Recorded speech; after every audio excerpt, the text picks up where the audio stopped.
আজি আমি আলোচনা কৰিম মানৱ জীৱনত বিজ্ঞানৰ অৱদান। আৰম্ভণি মানুহৰ জীৱন ধাৰণাৰ প্ৰণালী উন্নত হোৱাৰ মূলতে হৈছে বিজ্ঞান। জল স্থল আকাশ বতাহ সকলোতে আজি বিজ্ঞানৰে ৰাজত্ব। ৰাতিপুৱা শুই উঠাৰ পৰা নিশা টোপনি যোৱালৈকে আমাৰ প্ৰত্যেক কামতে বিজ্ঞানৰ সহায়তা অপৰিহাৰ্য। বিজ্ঞানৰ উপকাৰিতা বিজ্ঞানে আজি আমাৰ পৃথিৱীখনক এখন ক্ষুদ্ৰ গাঁৱলৈ ৰূপান্তৰিত কৰিছে।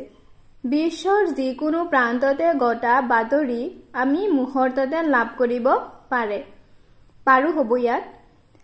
আজি বিজ্ঞানে আমাক কি দিয়া নাই?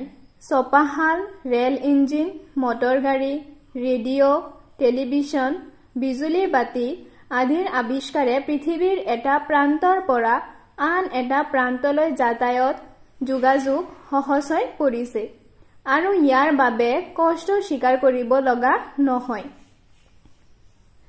বিজ্ঞানে মানুহৰ মনৰ পৰা অন্ধবিশ্বাস আঁতৰাই আমাক দিয়ে সৃষ্টি তত্ত্ব, ঐতিহাসিক নৃতাত্ত্বিক জ্ঞান।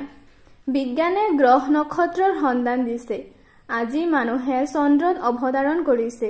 অন্য গ্ৰহত মানুহৰ বসতি সম্ভৱ কৰিবলৈ বিজ্ঞানে যথোপৰোনাস্তি চেষ্টা কৰিছে। বিজ্ঞানৰ ন আৱিষ্কাৰে চিকিৎসা বিজ্ঞানৰ ক্ষেত্ৰত আমূল পৰিৱৰ্তন সাধন কৰিছে। পিছত আছে বিজ্ঞানৰ অপকাৰিতা। ইয়াত হ'ব বিজ্ঞানে এহাতে যিদৰে আমাক সভ্যতাৰ চৰম শিখৰলৈ লৈ গৈছে, আনফালে ই মানৱ জাতিৰ ধ্বংসৰ কাৰণো হৈ পৰিছে। পাৰমাণৱিক অস্ত্ৰ-শস্ত্ৰ, বোমা বাৰুদ আদিৰ আৱিষ্কাৰ মানুহৰ জীৱনলৈ কঢ়িয়াই আনিছে চৰম হতাশা। পৰমাণৱিক অস্ত্ৰ-শস্ত্ৰৰ প্ৰয়োগে মানুহৰ জীৱন নিমিষতে শেষ কৰি দিব পাৰে। কল কাৰখানাৰ আৱৰ্জনাই বায়ু প্ৰদূষণ কৰি আমাৰ যোগ্য বসুন্ধৰালৈ চৰম বিপৰ্যয় সৃষ্টি কৰিছে। সামৰণি সকলো বস্তুৰে ভাল বেয়া দুটা দিশ আছে। আমি বেয়াটো গ্ৰহণ নকৰি ভালটো গ্ৰহণ কৰিব লাগে। মানৱ জাতিৰ কল্যাণৰ কাৰণে বিজ্ঞানক ব্যৱহাৰ কৰি মানৱ জাতিৰ সমস্যা দূৰ কৰাৰ বাবে যত্ন কৰিব লাগে।